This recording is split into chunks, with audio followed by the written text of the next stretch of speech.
Good morning. Madhvi Gokool, Registration Services Manager at AFRINIC. I'm here to present to you the AFRINIC update.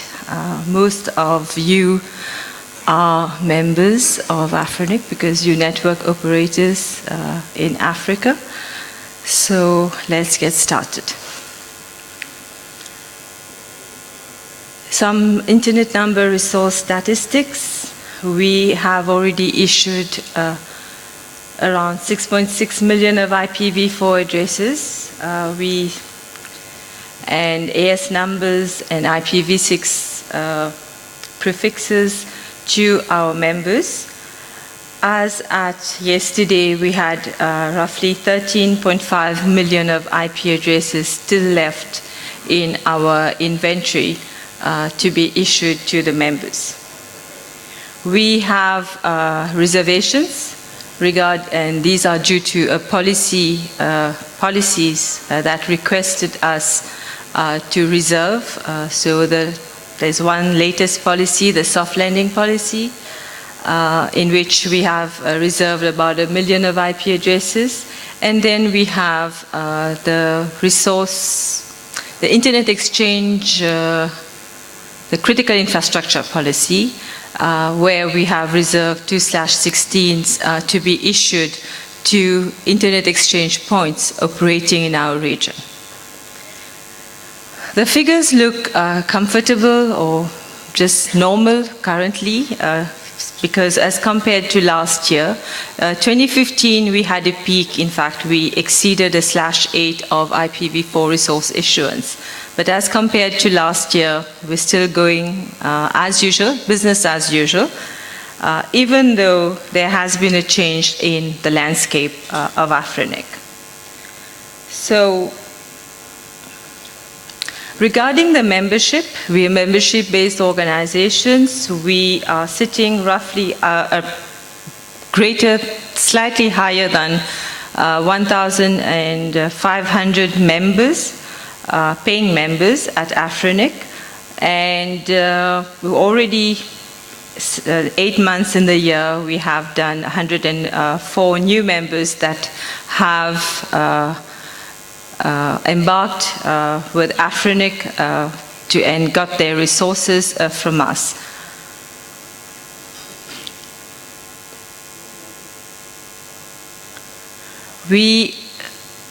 The AFRINIC service region, we do have what we call the legacy space holders, those entities, some universities as well, some operators that got resources before the RIR system was set up. So the registration is in the AFRINIC WHOIS database, but these legacy resource holders, they manage their resources on their own. We do provide them with some services like the reverse DNS, Internet Routing Registry, the latter if they want to use it, and they don't have any contractual agreements with us, so they just get it, they can use the resources for free, the services for free, sorry. Now, since our existence, since our incorporation in 2005, we have issued 94 million of IPv4 addresses to operators, mostly ISPs. Now we have an evolution in the type of members.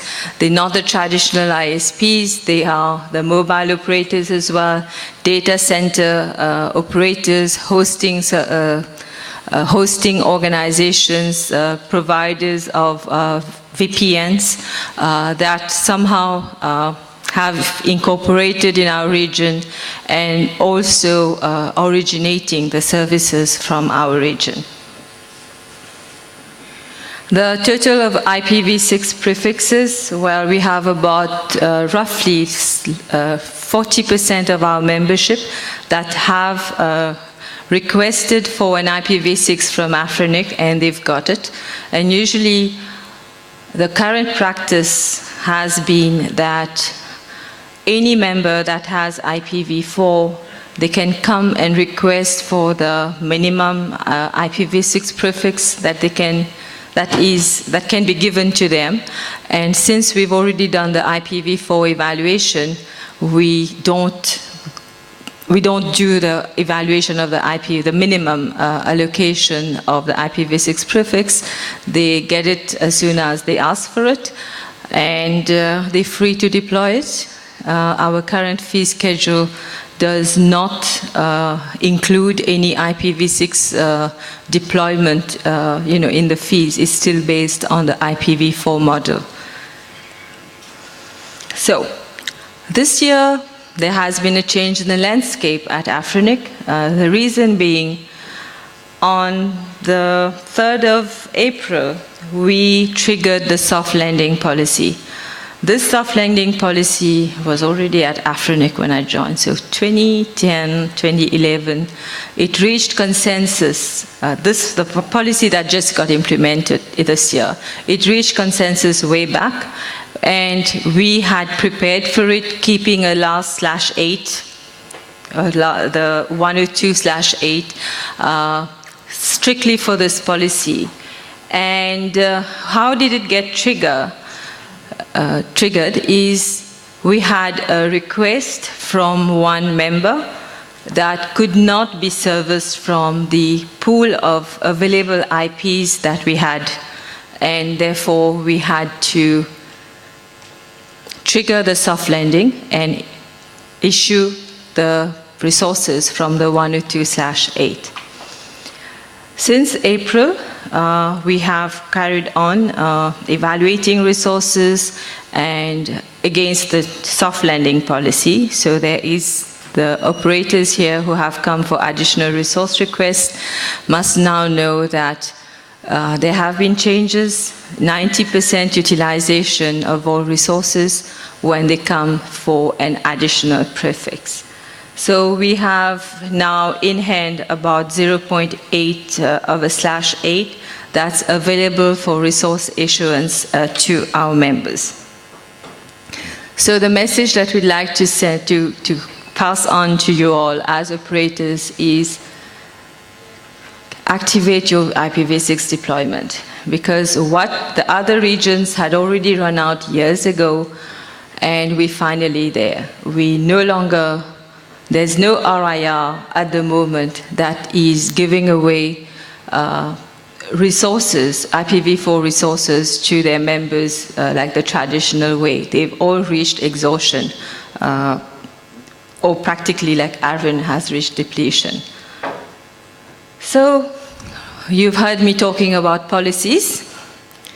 Well, the policies are actually resource policies, and they go through a bottom-up process, which is the community proposes a policy, it gets debated on our mailing list, it gets presented at our face-to-face meetings, and if there's a consensus, the consensus is usually determined by what we call the PDP co-chairs. Those co-chairs are elected by the community as well. If there's a consensus, then the policy is sent to the AFRINIC Board of Directors for ratification. And upon ratification, we implement them. So there have been quite a few interesting policies that were proposed by members of our community. And somehow, so I have a list of 7 policies on these slides.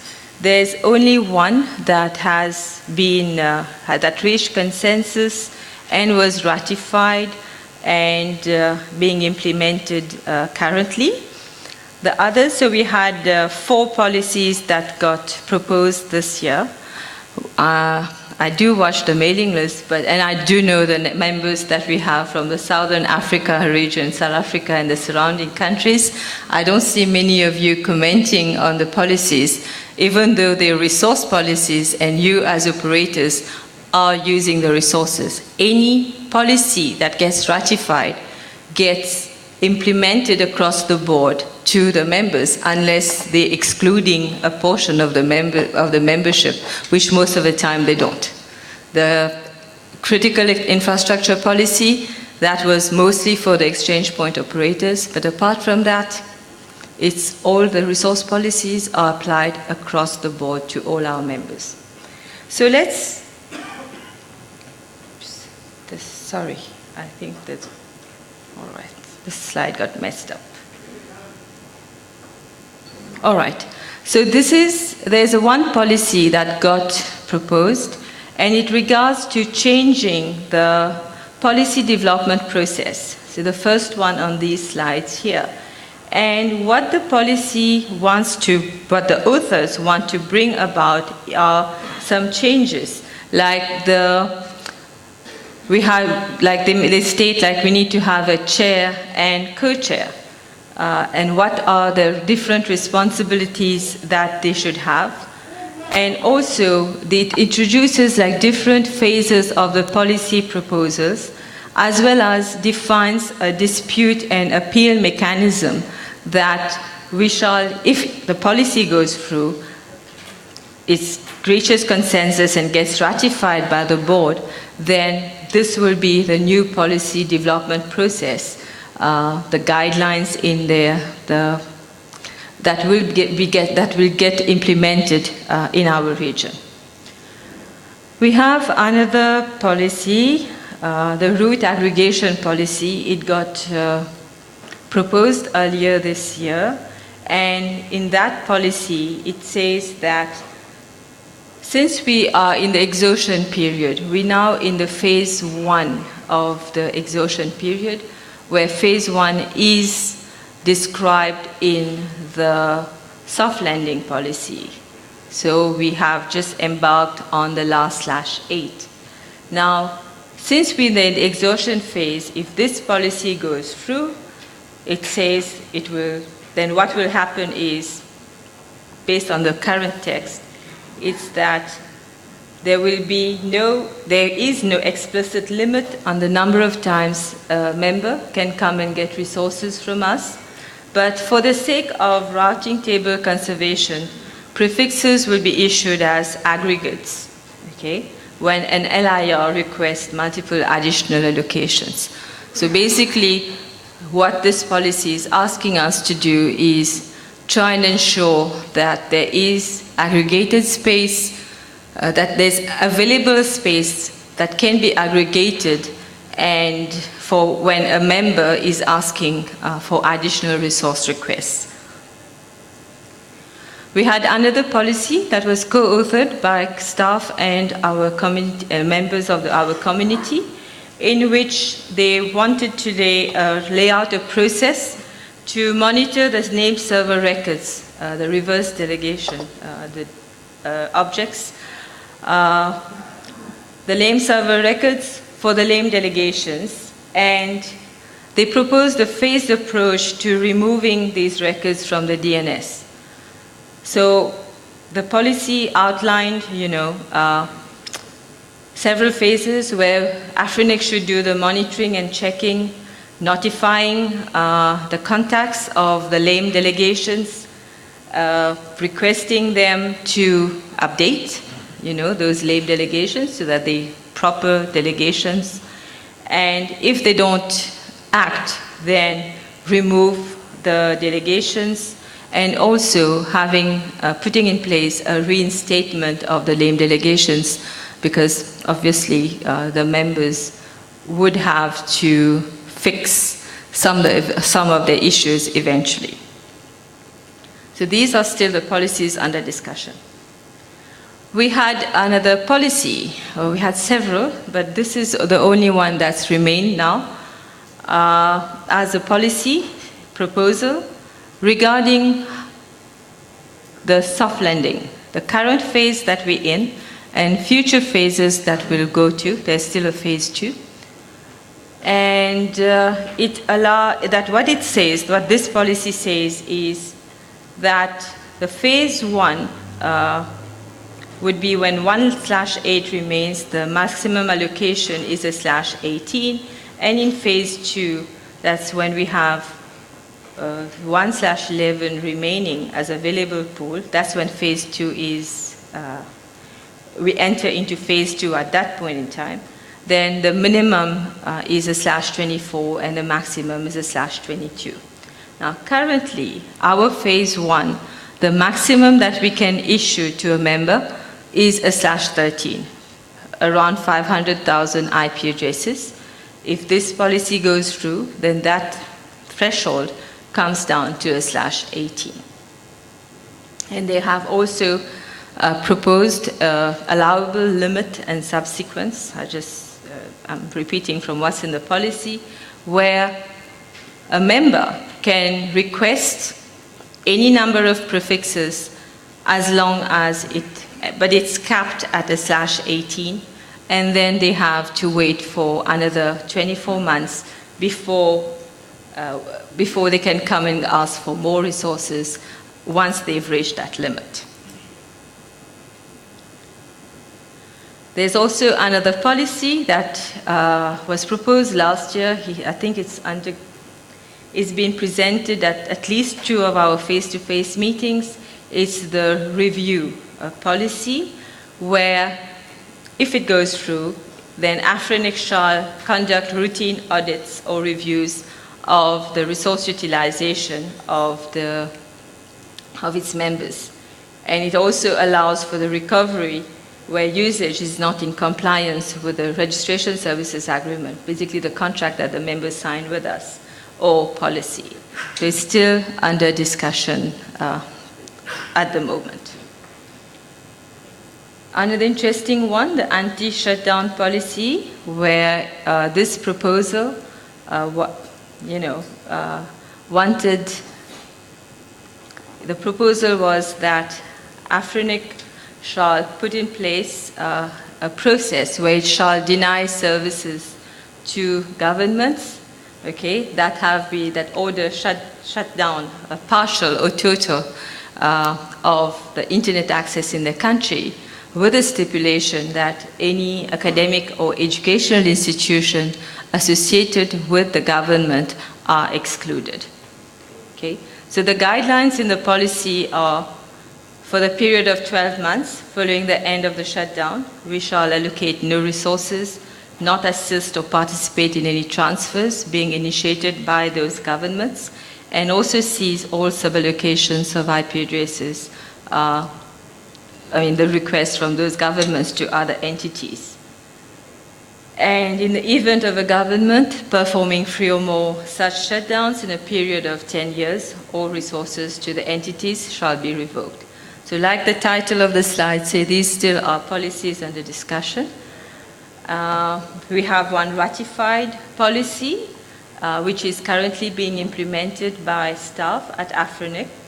So this policy is allowing for transfers between 2 organizations that have legal presence in the AFRINIC service region and are originating their services from the AFRINIC service region. Okay? So both the source entity and recipient must be AFRINIC members. It can happen that the recipient organization is not an AFRINIC member, but then they have to go through the membership application, justify their needs for the resources. It's still a needs-based policy. And once hostmasters have concluded the evaluation and also ascertain that the source is the current rightful holder of the resources, then the transfer will be approved. So upon once the transfer is concluded, so AFRINIC will not go into any financial negotiations that may happen between the source and the recipient. Okay? Our role as Internet Registry is to ensure that the transfers that we approve are actually needs-based and in accordance with the policy stipulations, all the policy stipulations that exist in the document that was ratified by the board, agreed by the community and ratified by the board. Now, like I said, I know members from this region, and we don't see a lot of you commenting on these policies, whether you agree to them or not. They are resource policies. Some Some of you, based on the summary that I've tried to put in the slides, some of you may have caught certain things that you may not agree with or that you could agree with. That's also possible. But it's not restricted. So commenting or agreeing with a policy is not restricted to a specific group of people. All of you here, in your own personal capacity, are what we call an AFRINIC community member. You form part of the AFRINIC community. Whether you're affiliated to an organization or not, if you're interested in how we manage the resources, then you have a right to participate in the policy development process. As registered contacts or representatives of your organization, who is also an AFRINIC member, the organization is an AFRINIC member, you're allowed to other privileges. Members have other privileges. But for the policy development process, okay, you can represent your organization or you can represent yourself in your individual capacity and participate in the policy development process. So it's open to all members of our community. Transparent, meaning all the discussions happen on a mailing list. We have public archives. You can consult the archives if you want to know what has been the story or the debate about a specific policy. And it's also the bottom-up approach. Way before staff members were authors, now recently we have been co-authors, but the majority of the policies are authored by members of the community. We as staff members, we're here to implement a policy that has reached consensus and that has been ratified.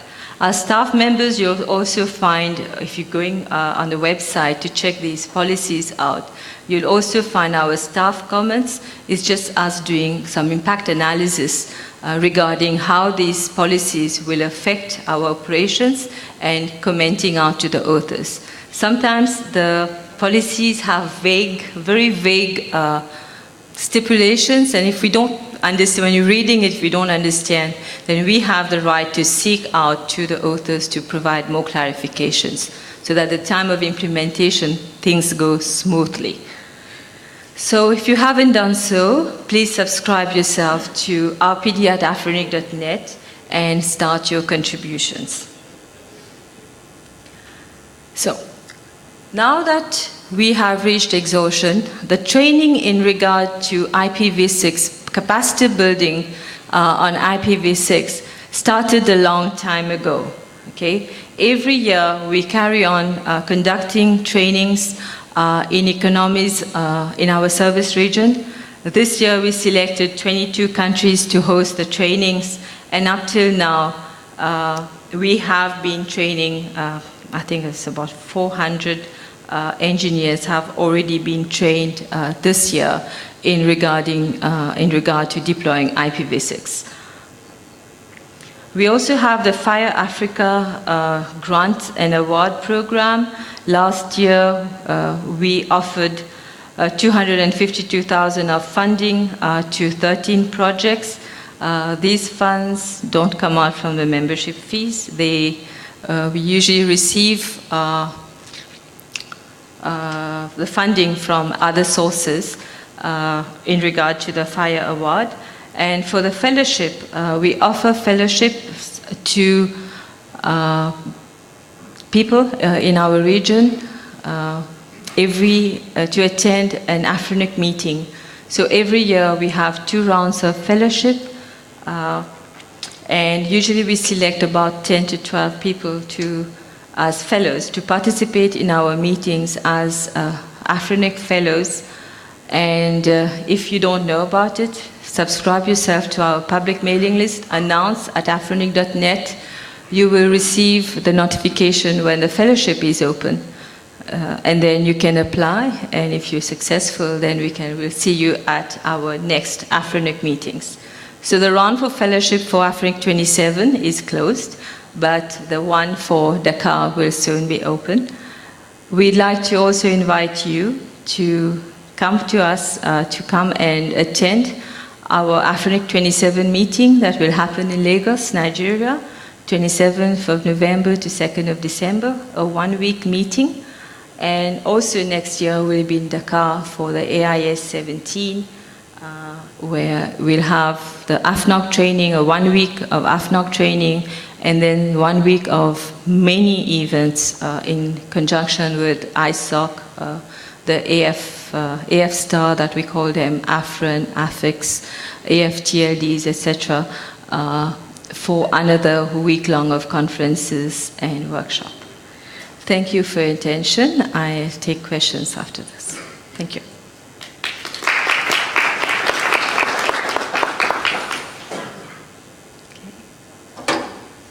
Thank you very much, Madhvi. Any questions for Madhvi?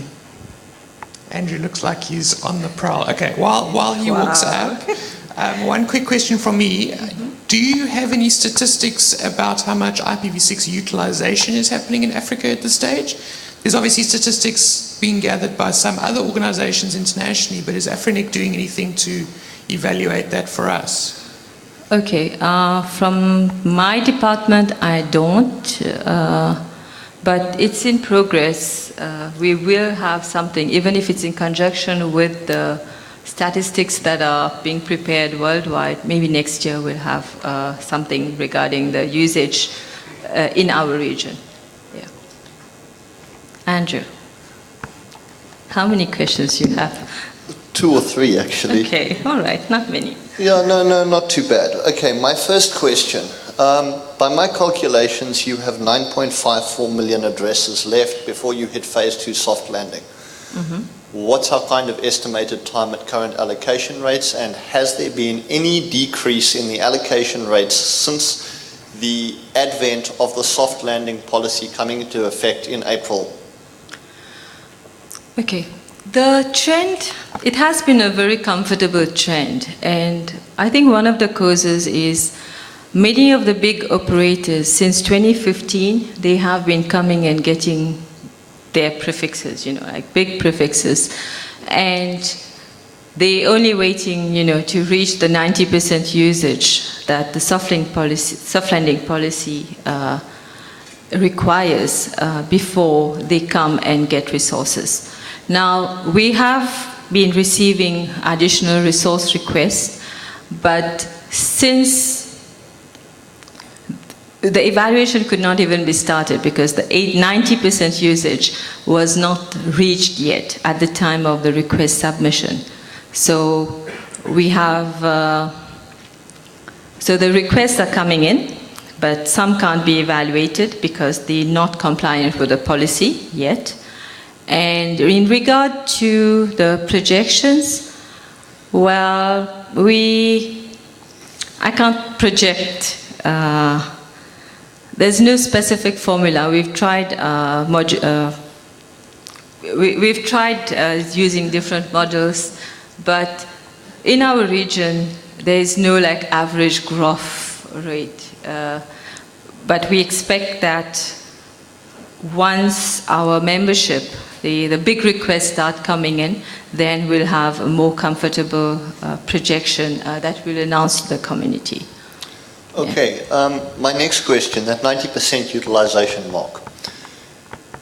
If I allocate a /20, for example, to a DHCP pool on my network for PPPoE, for example, that block is effectively used. It's allocated, whether or not I've got 1,000 customers connecting on there or 2,000 customers connected on there, the fact is, because of network design elements, it's allocated.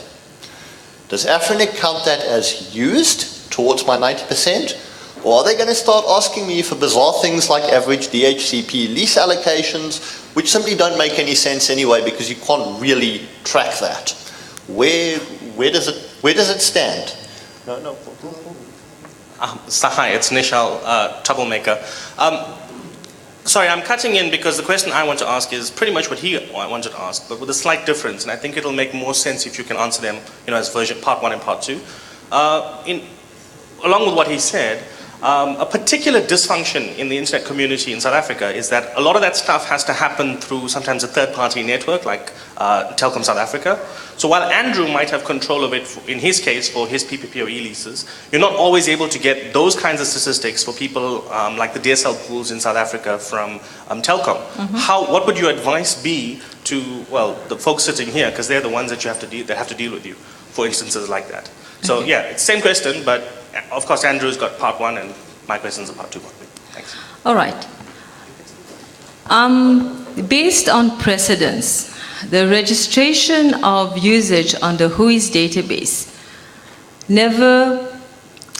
majority of the registrations did not concur with the actual utilization of the IPs.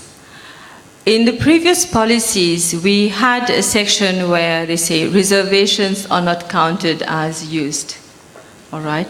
So which brought us to talking to our members. So instead of just statically receiving a /12, and honestly, this is what we've seen. They receive a /12, a /13 goes to this group of engineers deployed on your mobile network here, and the other one goes on that side. They split it in two. One grows too quickly, the other one doesn't. You know, it's like stunted growth. And the member wants more IPs. But they had unused IPs on this side. So they had to look at how they're provisioning the resources so that they provision, okay, based on the usage. We asked our members IP addressing plan when they request for resources. That's a standard question. What's your IP addressing plan? We expect the provisioning to happen according to the IP addressing plan because they did their homework and they went to each network and asked, how many IPs are you using now? What's your growth rate so that I can ask AFRINIC for more IPs for you to grow? Right? Even when they have customers, our members, we do have, especially South African members, who have smaller ISPs as customers.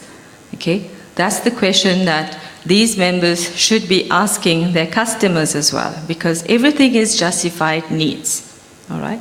So the current practice at AFRINIC is, we've been looking at the utilization. We encourage our members to keep their statistics online regarding IP address utilization. We look at the stats, all right, peak hour statistics, because you have peak time traffic, peak time regarding your customers as well sometimes. And based on that, we issue or we approve resource requests. Now coming to Nisha's question, the previous policies had two stipulations. A member can come and get more resources if they've reached 80% utilization, or what they have as available is not sufficient for their needs, the future needs. In the soft landing policy implementation, that second stipulation is no longer there.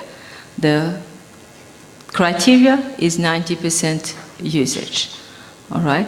So for those, yeah, I know the telecom, those who have contracts with telecom for some of the services where you have to give telecom a /21, a minimum of a /21, that is a challenge to you.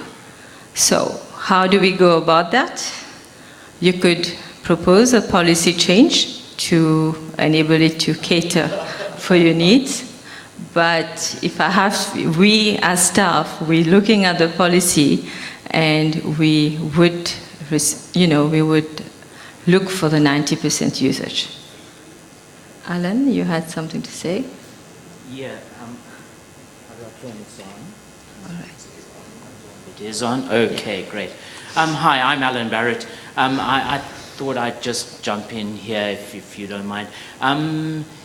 In direct answer to Andrew's question about the /20 DHCP pool, I think what AFRINIC would do there is we would want to establish that /20 was a sensible size for your DHCP pool. And if we think maybe it should have been a /23, then there might be a problem. But if we think that /20 is the correct size for your DHCP pool, then it would count as utilized and it would the entire /20 would count towards your 90%.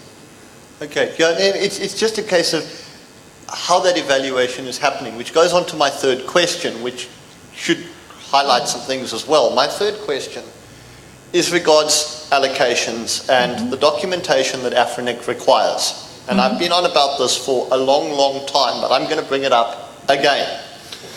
The policy 5.2.3 of the policy states as follows. In order to evaluate a request, an RIR must examine all relevant documentation relating to the networks in question. Such documentation may include network engineering plans, subnetting plans, descriptions of network topology, and descriptions of network routing plans. End quote.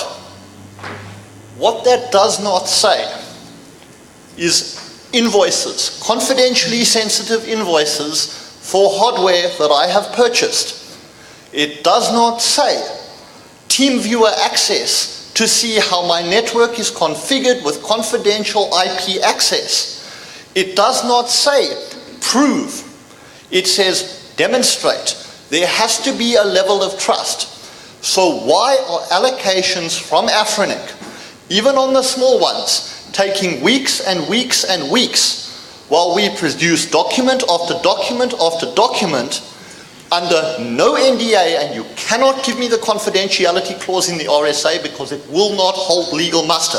There are no NDAs, but to get IP space, which is critical to our business and critical to growth, we are waiting months because we are being asked for documentation that is not in the policy. Why?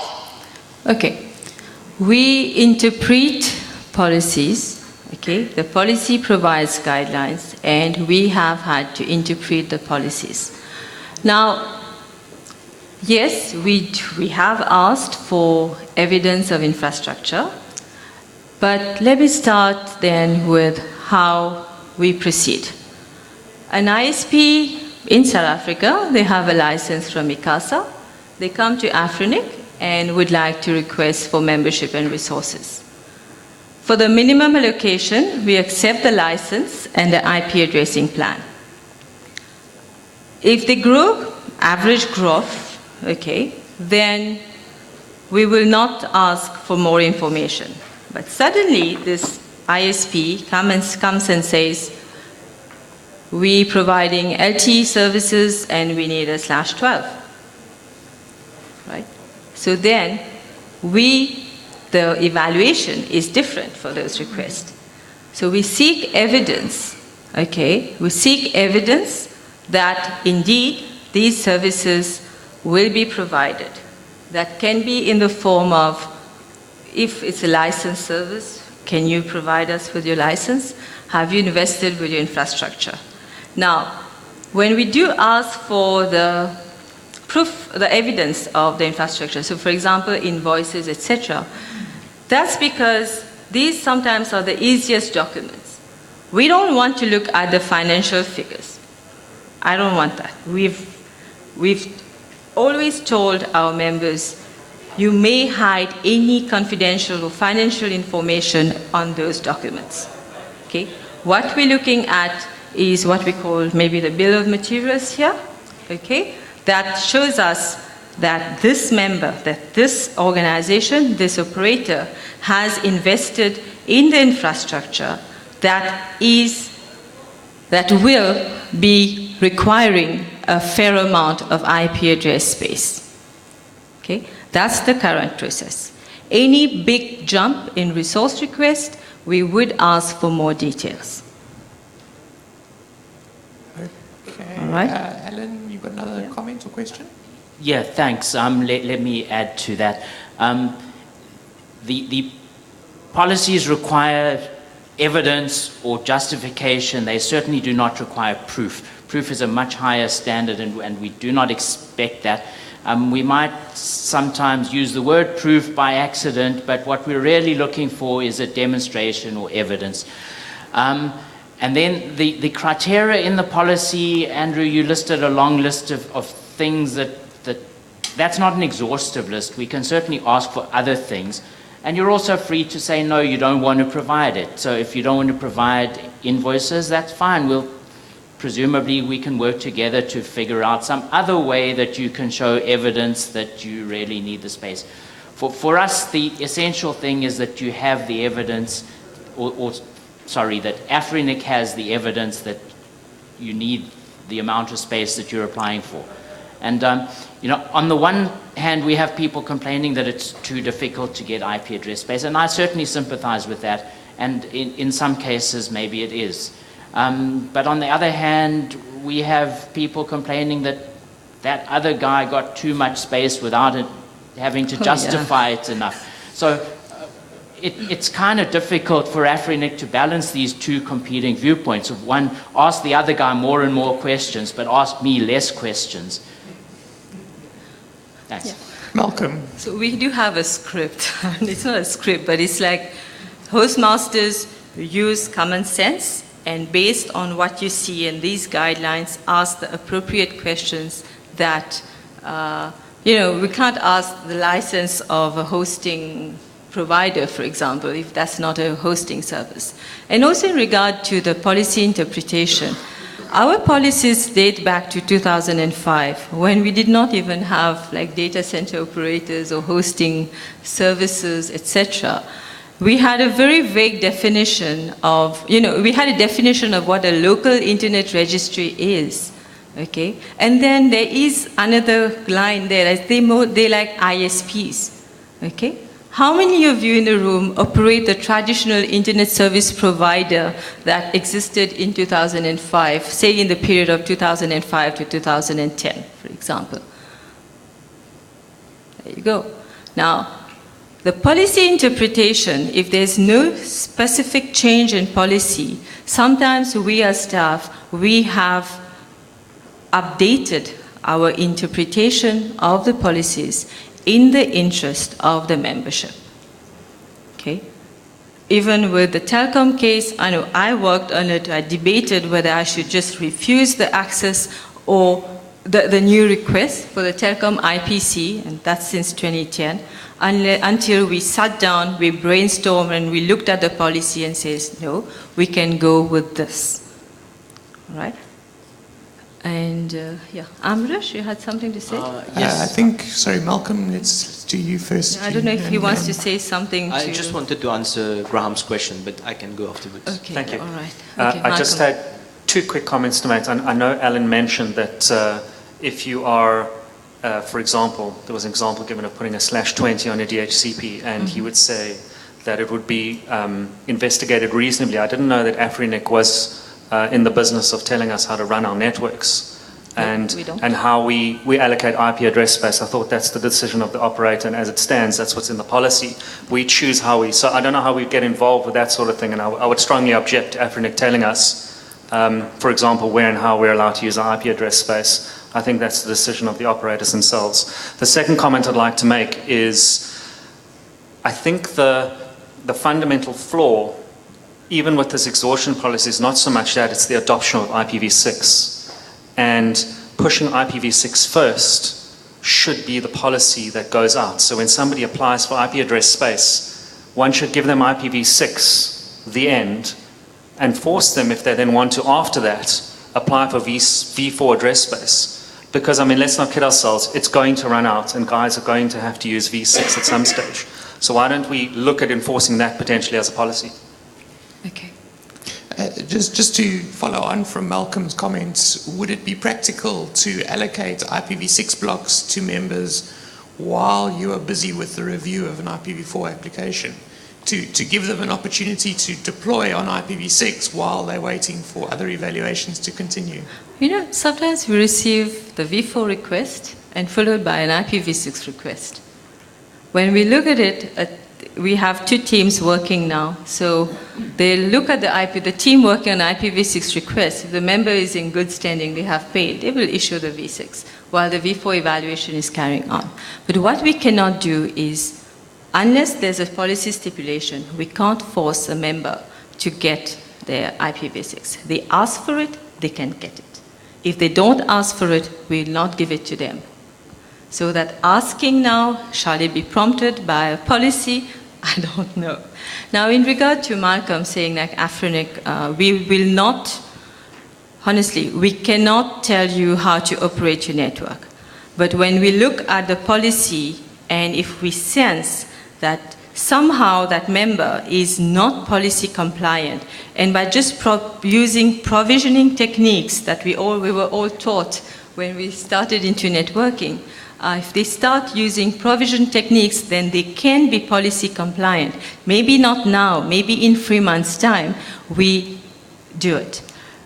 We don't ask access to the networks. The members demonstrate to themselves. Honestly, if all our membership were keeping statistics on their IP address usage, okay, we will not be asking them for, yes, you look at your logs and tell us about your peak hour IP address usage, for example. Okay? Because how do they know? That's one of the questions I used to ask. How do you know you've run out of IPs? Because they're the one that coming to us to request, oh, AFRINIC, we've run out of IPs, so how do you know that? Show it to us, demonstrate it to us.